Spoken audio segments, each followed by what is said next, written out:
Sean bienvenidos a una entrega más de este curso de cinemática y dinámica de partículas. Nos encontramos ahora iniciando el tema de las leyes de Newton. Vamos a trabajar este video que espero que sea bastante corto en relación con lo que representan las leyes de Newton. Bien, voy a prácticamente leer lo que escribimos aquí. La mecánica clásica describe el movimiento de los objetos cuando cambian sus posiciones en el tiempo. Ciertas leyes básicas son aplicadas a objetos de diferentes tamaños, algunos de niveles atómicos, otros con estructura interna. En hidrodinámica clásica es aplicable a fluidos también. Esto no es inmediato, por supuesto, sin embargo, aquí lo importante es la posición que tiene un objeto grande, aún de forma complicada, ¿verdad? Solamente en el caso ideal es cuando tenemos partículas puntuales, las cuales en realidad no existen en la naturaleza. Una partícula puntual es aquella partícula que solamente ocupa un punto en el espacio. Por esa razón es que no ocurren en la naturaleza o no son reales en la naturaleza. Entonces tienen importancia obviamente intuitiva, ¿verdad? Bien. Tendremos que considerar primero únicamente pequeños cuerpos, los cuales pueden ser efectivamente localizados por un punto, tal que la posición de cualquiera de ellos al tiempo t pueda ser especificada por medio de un vector de posición. Y comenzaremos por enunciar las leyes de Newton y posteriormente tendremos una discusión del significado de los conceptos que involucran los problemas, ¿no? Entonces, las leyes de Newton son tres, consideradas como los axiomas de la mecánica. Estos son los siguientes. La primera ley, que es conocida como la ley de la inercia, dice: toda partícula permanece en estado de movimiento uniforme en línea recta, lo cual quiere decir que se mueve a velocidad constante, a no ser que alguna fuerza actúe sobre ella. Esta es la primera ley de Newton. La primera ley de Newton establece que si no existe ninguna fuerza externa actuando sobre un objeto y el objeto se está desplazando con velocidad constante, lo cual quiere decir que el objeto no se encuentra acelerado, es decir, la aceleración no es cero, entonces continuará su movimiento rectilíneo uniforme, o si la fuerza actúa, pues le proporcionará alguna aceleración.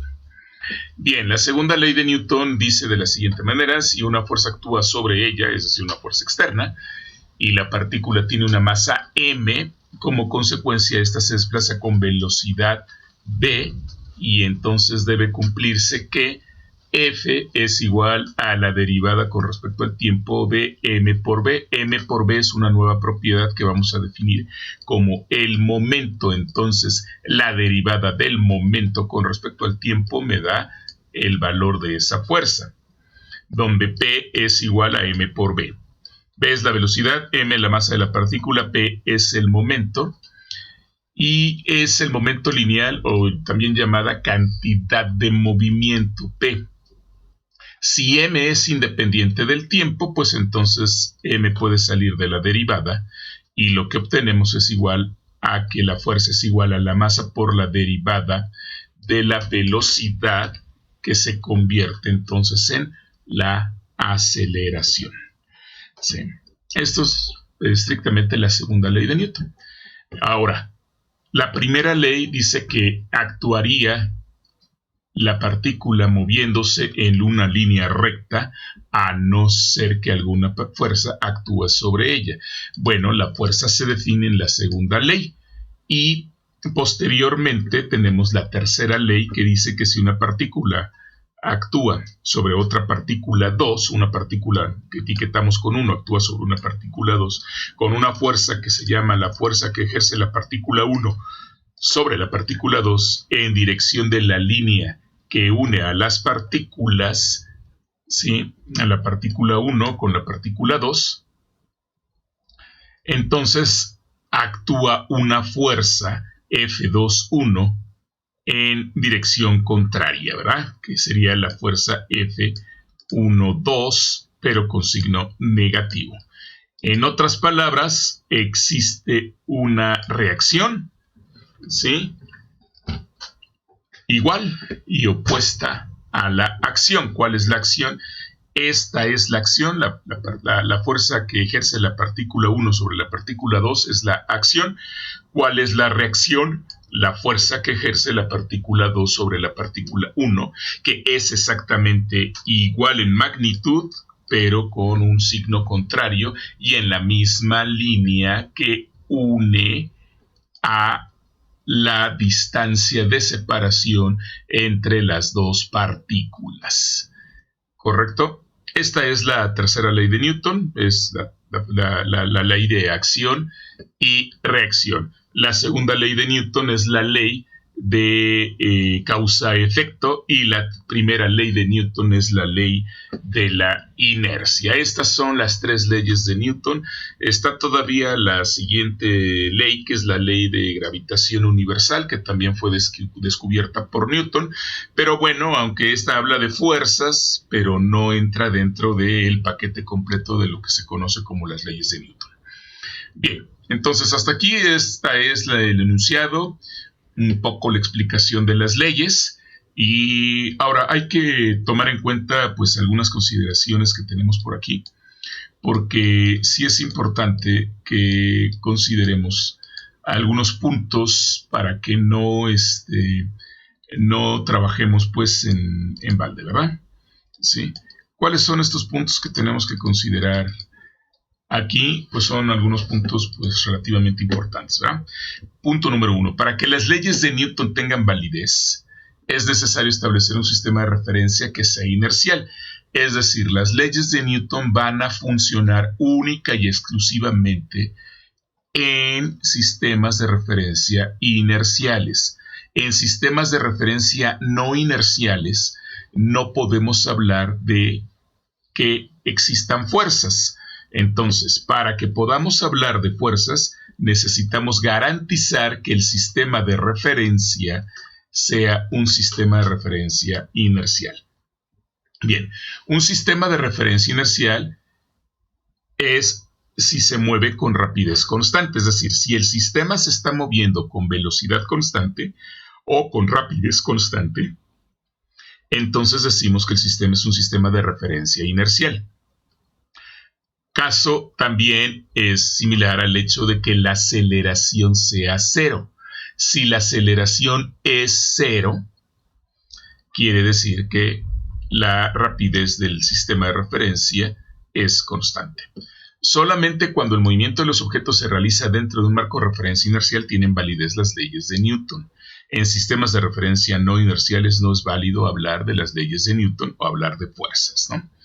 Bien. Para el caso dinámico, cuando se desplaza el sistema, la suma de todas las fuerzas externas que favorecen o se oponen al movimiento siempre será igual al producto de la masa total del sistema por la aceleración del sistema. Aquí, cuando estamos hablando de que el sistema se desplaza, no nos estamos refiriendo al sistema de referencia, nos estamos refiriendo al sistema mecánico que estamos estudiando.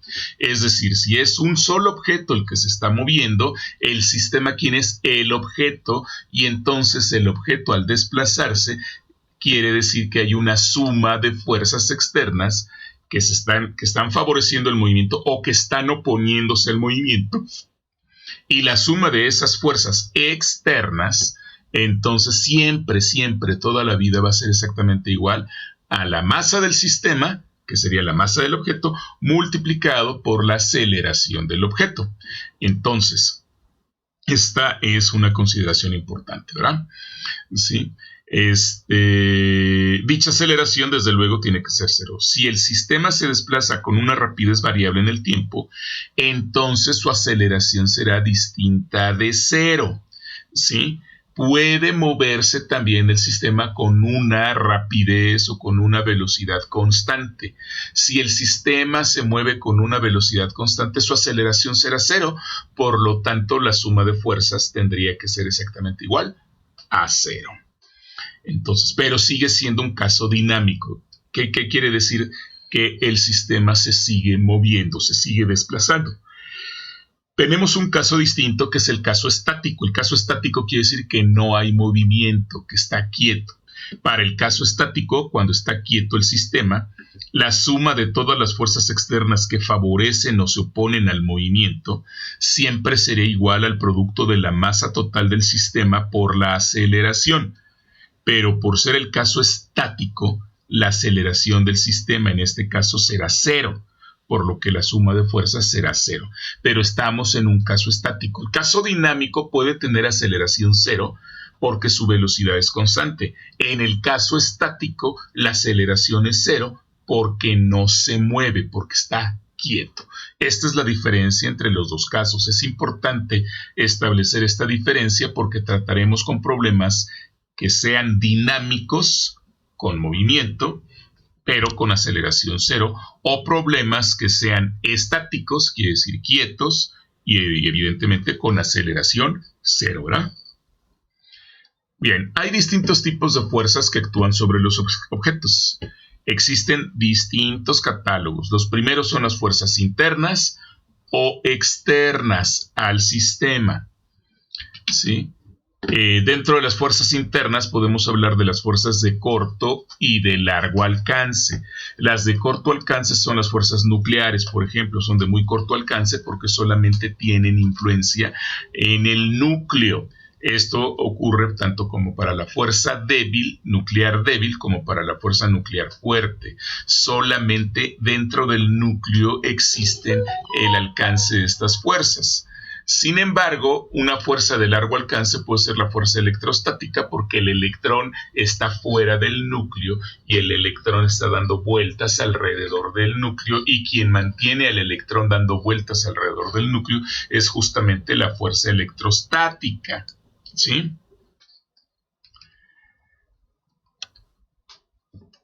Esta es un ejemplo de una fuerza de largo alcance. La fuerza magnetostática es otra fuerza de largo alcance, y una fuerza que para nosotros es conocida, que es la fuerza gravitacional. Son fuerzas de largo alcance. Nosotros podemos tirar los objetos, soltamos un objeto y este objeto se cae. Al caerse el objeto, ¿sí?, está siendo jalado por la fuerza gravitacional de la Tierra, ¿no? Entonces es una fuerza de largo alcance, ¿sí? Entonces, ahora dentro de estas fuerzas, tanto internas, como de largo como de corto alcance, pues hay fuerzas externas, ¿no? Obviamente, dependiendo de los sistemas, tendríamos que identificar si las fuerzas son externas o son fuerzas internas.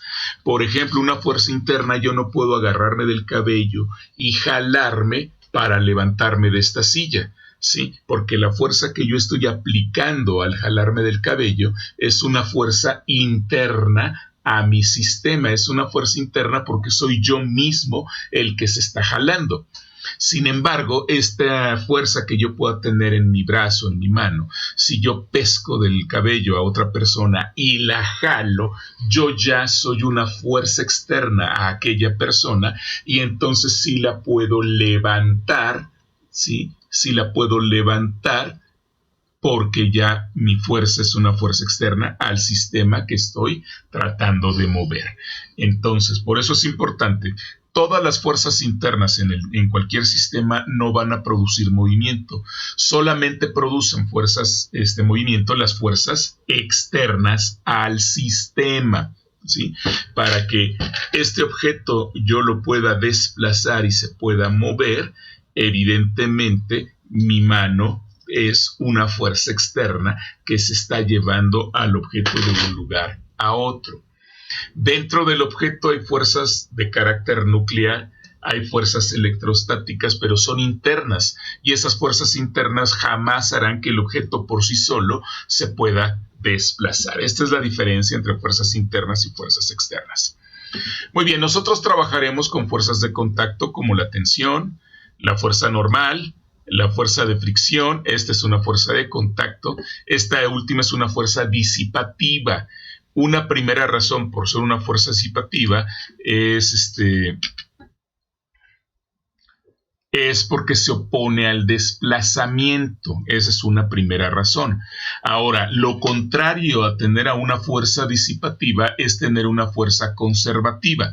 Ahora bien, precisamente el nombre conservativo nos indica que algo se va a conservar. Las fuerzas conservativas son fuerzas que son conservativas por varias razones. Una de ellas, la primera, es porque el trabajo que realizan, el trabajo mecánico que realizan estas fuerzas, se puede escribir como una integral de línea, y si esa integral de línea en una trayectoria cerrada es igual a 0, quiere decir que el trabajo mecánico es igual a 0 cuando parte de un punto, se va a cualquier otro lugar, pero regresa a ese mismo punto.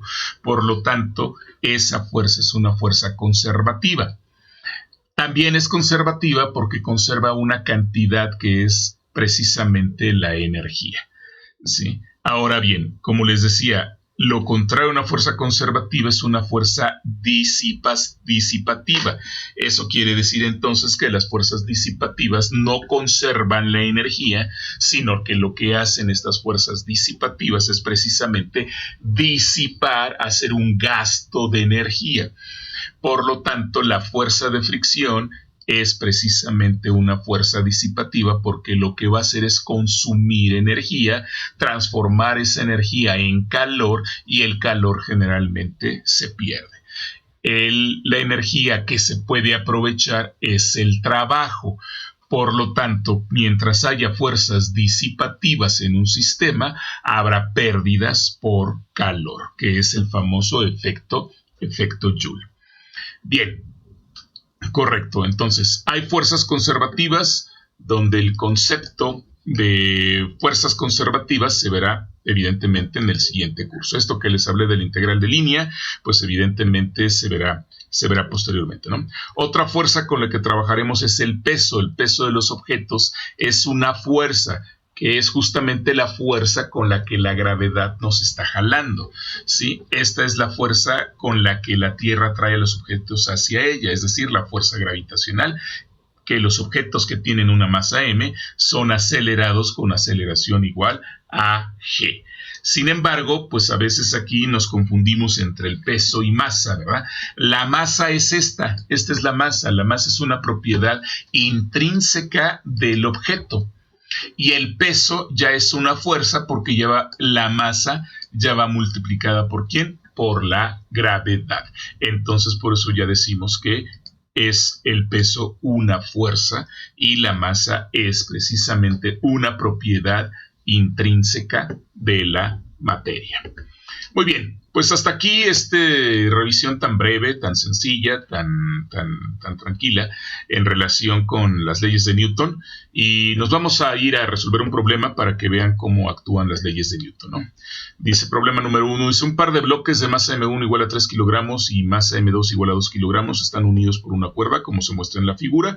Aquí tenemos la figura, ya les enseñé cómo metemos aquí la información de la figura.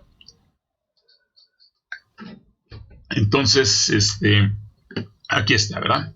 ¿Sí? Dice, el bloque de masa M1 se desliza sobre una superficie inclinada. Este es el bloque de masa M1, se desliza sobre una superficie inclinada, donde θ, que es el ángulo de la superficie, es igual a 40 grados, ¿no? Aquí me están dando θ, que ya ahí lo tenemos. Dice, desprecia la fricción entre la cuerda y la polea. Esta es una polea. Se desprecia la fricción cuando la cuerda se mueve sobre la polea. ¿Sí? Inciso A dice, calcule la tensión en la cuerda cuando una fuerza de 5 newtons, esta fuerza que está aquí, esta fuerza de 5 newtons, ¿sí? Se aplica en la dirección mostrada. Esta fuerza está hacia arriba, se está aplicando hacia arriba en la dirección Y positiva, considerando que el sistema se mueva hacia M2, ¿no? M2 es por lo tanto el sistema se va a mover hacia acá. Inciso B dice calcular la tensión de la cuerda cuando no se aplica ninguna fuerza, F, y los objetos no se mueven. Vamos a resolver ahorita primero el inciso A y el inciso B pues ya se los voy a dejar para que ustedes lo realicen, ¿no? Entonces fíjense, lo primero que tenemos que hacer es justamente los diagramas de cuerpo libre. Aquí están los diagramas de cuerpo libre.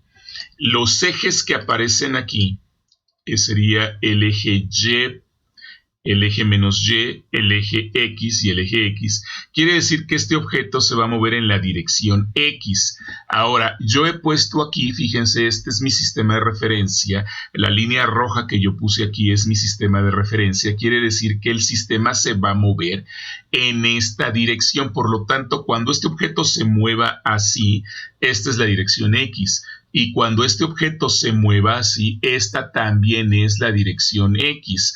Por eso en el diagrama de cuerpo libre de la masa 2 he puesto como X hacia donde está apuntando el sentido positivo y menos X hacia donde está apuntando el sentido negativo. Entonces yo tengo ya mis objetos, ya definí la dirección del movimiento, que es la dirección X. Y aquí sí quiero hacer hincapié, no importa que este diagrama sea vertical, siempre asociamos la dirección vertical con el eje Y, pero aquí en este caso estaremos asociando la dirección vertical y la dirección horizontal en la dirección del movimiento. Este objeto se va a mover así, este objeto se va a mover así, por lo tanto esta es la dirección X, que es la dirección del movimiento para este objeto, y esta es la dirección X para este objeto, que esta es su dirección de movimiento. Bien, haciendo estas aclaraciones con los ejes de referencia que tenemos, entonces yo puedo poner aquí en el centro de masas de este objeto las fuerzas que están actuando.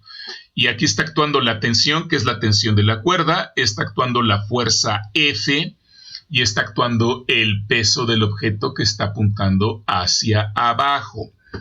Ahora, una cosa importante que tenemos que darnos cuenta es que cuando el objeto se inclina, si yo tengo un objeto aquí, ¿sí? Por ejemplo, yo voy a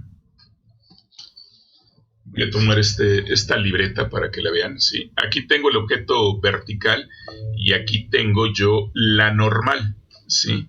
No sé si lo alcancen a ver, ahí está, ¿sí? Para que lo vean un poquito mejor, ¿no?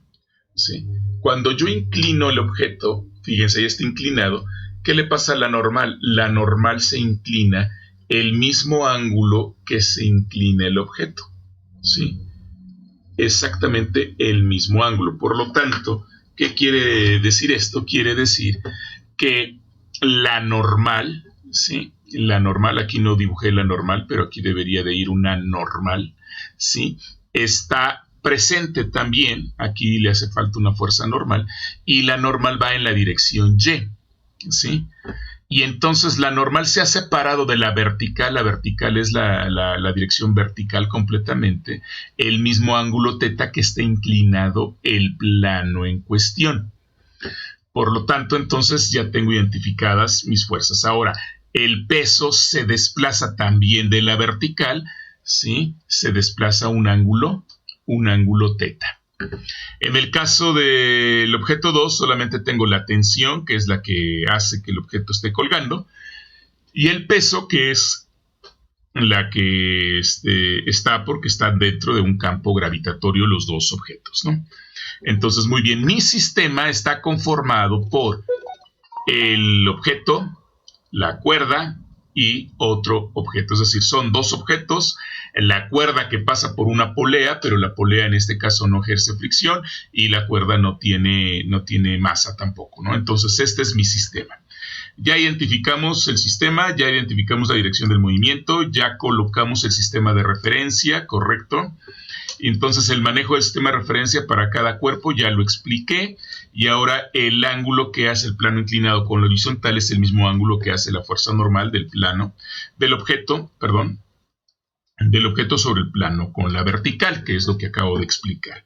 Entonces, muy bien, ahora el análisis de fuerza se hace sobre los objetos que poseen masa. En este caso tengo dos masas, masa 1, masa 2, la polea no tiene masa, la cuerda no tiene masa, solamente tengo dos objetos, ¿no? Entonces, la suma de fuerzas aquí me quedaría que es menos F1 por el seno de θ más en X menos F1 por el seno de θ F1 por el seno de teta es esta de aquí. Fíjense, este es el seno de teta, esta va en la dirección X y es negativa, ¿sí? Luego más la tensión, que es esta, más la tensión. Y luego M1G por el seno de teta. M1G por el seno de teta, pues es justamente la proyección en la dirección horizontal. Y entonces esas son las fuerzas que actúan aquí. Y entonces esto es igual a M1 por la aceleración del sistema. Muy bien. Para el caso 2, tengo la tensión que estaría apuntando en el sentido positivo, ¿sí? La tensión que está apuntando en el sentido positivo, ¿sí?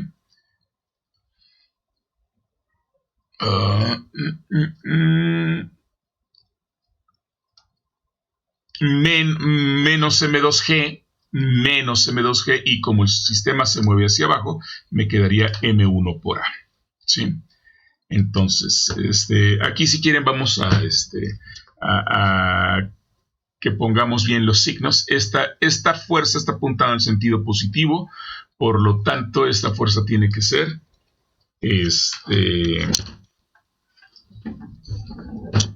esta fuerza tiene que ser positiva, ¿sí? La tensión sería negativa y M1 tendría que ser negativo y de este lado tendríamos una aceleración negativa.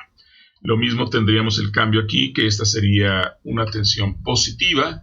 Aquí tendríamos que el objeto se está moviendo hacia abajo, por lo tanto es negativo, y tendríamos una aceleración negativa, ¿no? Hacia abajo dijimos que era negativo, si se mueve para abajo el peso está colgando, el peso apunta hacia abajo, por lo tanto es negativo. Ahora sí, ya tengo los signos correctos de acuerdo a mi sistema de referencia, ¿no? Lo cual en el fondo no pasa nada, ¿verdad? Porque digo, como los tenía anteriormente, porque pues, si se dan cuenta fue como multiplicar toda esta expresión por menos 1 y lo mismo como multiplicar esta expresión por menos 1. Bien, entonces eso es lo que tenemos, ¿no? Entonces ahora si consideramos la suma de fuerzas en la dirección Y, la suma de fuerzas en la dirección Y tendríamos aquí la normal, que no la pinté, pero aquí tendríamos la normal. Y luego tendríamos el peso, que sería la componente con el coseno, ¿sí? Que es justamente lo que tengo aquí, ¿sí? La normal menos el peso, pero me falta también, pues evidentemente, la componente de la fuerza en la dirección Y. La componente de la fuerza en la dirección Y, que sería F coseno de teta. Y esto me da la normal. Muy bien, si de aquí yo despejo la normal, entonces obtengo que la normal, fíjense, estas dos pasan de aquel lado, me quedaría este positivo y este negativo, entonces me queda así, le meto los valores que ya tengo en el problema y tengo una normal de 18.71 newtons. Correcto, muy bien.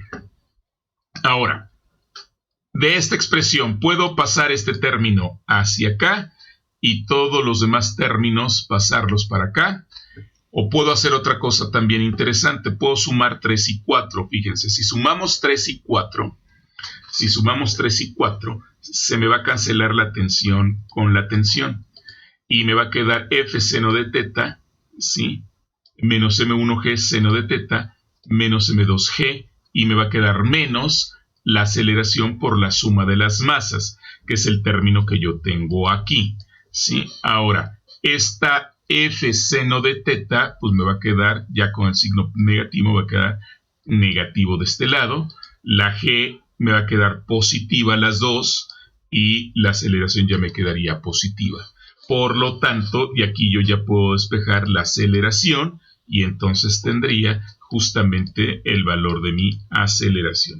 Evidentemente, el meterle los valores que tengo de la gravedad, del ángulo, de las masas, entonces yo ya tendría una aceleración de 7.06 metros sobre segundo al cuadrado.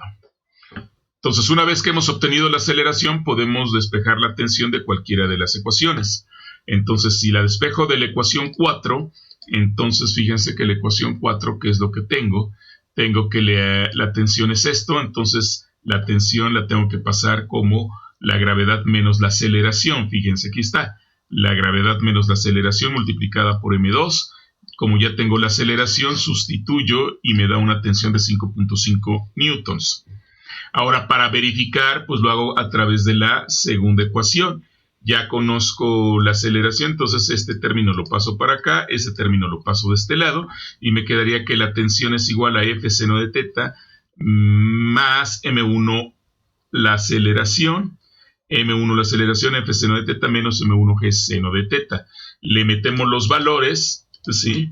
Y lo que obtenemos es una tensión de 5.5 newtons, lo cual evidentemente es correcto, ¿no? Entonces, este es el inciso A. Hemos encontrado las tres variables que representaban nuestras incógnitas, ¿sí? Por lo que el problema está completamente resuelto, pues en el inciso A, ¿verdad? Ahora, hay otra forma de resolverlo, fíjense. Si consideramos única y exclusivamente la aceleración de la segunda ley de Newton, tendremos lo siguiente, ¿verdad? La suma de todas las fuerzas que favorecen o se oponen al movimiento es igual a la aceleración por la suma de las masas. Entonces vamos a poner todas las fuerzas que aparecen allí, que es la fuerza, la proyección de la fuerza en la dirección ortogonal. La tensión, M1G seno de teta, M2G, ¿sí? Entonces fíjense, la tensión la pusimos en rojo. ¿Por qué? Porque es una fuerza interna. Las fuerzas internas no producen movimiento.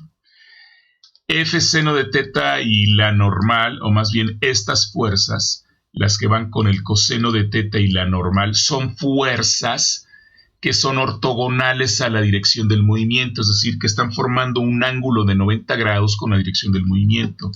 Esas fuerzas, aunque sean externas, pero si forman un ángulo de 90 grados con la dirección del movimiento, no producen movimiento.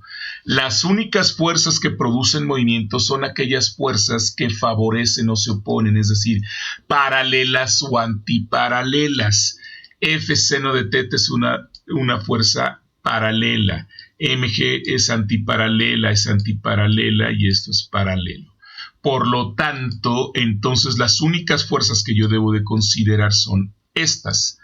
Si yo considero estas fuerzas y me olvido de la tensión y me olvido de estas fuerzas que son ortogonales, lo que recupero es esta ecuación número 18. Y esta ecuación número 18, si ustedes la comparan con esta ecuación número 9, es exactamente la misma ecuación. Quiere decir que a través de esta forma lo que yo tengo que ir haciendo es un análisis de las fuerzas, aquellas fuerzas que son paralelas, aquellas fuerzas que son antiparalelas, aquellas fuerzas que son ortogonales y aquellas fuerzas que son internas. Elimino las fuerzas internas, elimino las fuerzas ortogonales y solamente me voy a quedar con las fuerzas paralelas o antiparalelas del movimiento. Y eso lo voy a igualar a la suma de la masa total del sistema. Si tuviera 3 objetos son M1, M2, M3. Si tuviera 10 objetos serían M1, M2, M3, M4, M5, M6, M7, M8, M9, M10. Y todo eso multiplicado por la aceleración me daría la fuerza total. Y de allí puedo despejar la fuerza total. Perdón, la aceleración del sistema. Muy bien, pues hasta aquí esta entrega. Espero haya quedado claro. Y de todos modos les dejo la información para que la puedan ustedes seguir revisando. Y en la siguiente entrega que les haga, que espero tal vez sea mañana o pasado mañana, estaré presentando con ustedes problemas para que puedan ver cómo se resuelven. Pues muy bien, muchas gracias por su atención y nos vemos en la próxima entrega. Chao.